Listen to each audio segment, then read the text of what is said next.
Talk about mental preparation. What does that mean? What does that mean to you?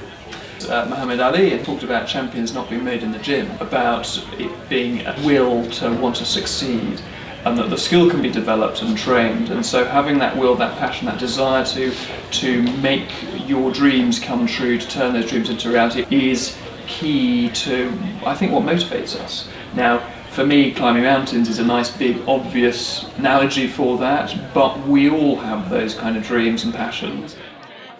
Not many people realise the history of British watchmaking and adventure has been so connected. And to Matt Reed, to cartographers, everything, time is so critical. And when Jake came down from Mount Everest, that's when we met, and we saw in him someone who was really on par with all these other explorers. And I see something in explorers that I wish I had, and I never will have it, and it's this determination. Even to get up to that first point, the raising the funds, the talking to the sponsors and getting your wife to agree. And that has to say, that's very impressive. And, when he first came to see me for an interview, I asked the most boring question you can ever ask at an interview. I'm sure you'll think back to your own interviews.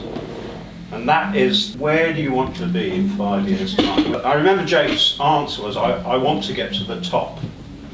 What I hadn't realised was the top of the mountain. I know how I will define success for Jake. Seeing him home here safely, back to his family, and that includes us at IDG.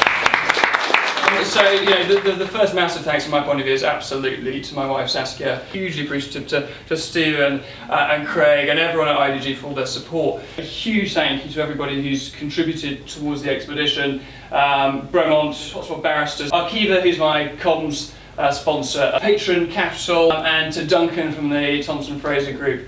As I mentioned at the beginning, it's in aid of Walking with the Wounded. I think most of us are probably aware of Walking with the Wounded, and we've seen the programmes about their incredible trips to the South Pole and North Pole and various big other expeditions, and they attempted Everest as well.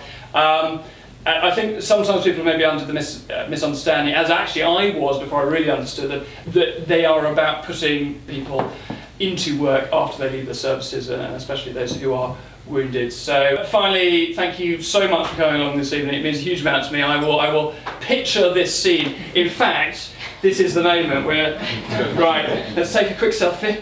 360-degree camera, I don't even have to look at it. Everyone, you give a big thumbs up. Magic. There we go. It'll be on Facebook later. Thank you so much for coming along. I thank you in advance for your generous support for Walking with the Wounded as well. I look forward to seeing you all on my return. Speak to Katie about booking a talk. There we go.